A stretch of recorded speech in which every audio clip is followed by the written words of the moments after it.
আসসালামু আলাইকুম সবাইকে। আজকে আমি একটি নতুন ভিডিও নিয়ে আপনাদের মাঝে হাজির হলাম। আজকে বানাবো গাছকলাইয়ের ডাল পুরি। অন্যান্য জায়গায় কি বলে জানি না, আমরা গাছকলাই বলি। তো প্রথমে কলাই থেকে খোসাগুলো ছাড়িয়ে নিয়ে কলাইগুলো বের করে নিব। এই যে দেখুন এরকম হয়েছে সবুজ সবুজ। এরপর প্রেসার কুকারে দিয়ে দিয়েছি কলাই, কাঁচামরিচ, এরপর রসুন, হলুদের গুঁড়ো, তারপর অল্প পরিমাণে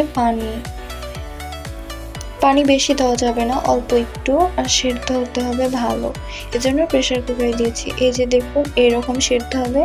এখন কলাইটি গরম গরমই বেটে নিতে হবে, না হলে হবে না। গরম গরম না বেটে নিলে ভালো হবে না, শক্ত হয়ে যাবে। এই যে দেখুন হয়ে গেছে। এরপর শুকনো মরিচ, লবণ গুঁড়ো করে নিয়ে এগুলোর সাথে একসাথে মিক্সড করব। এই যে দেখুন হয়ে গেছে।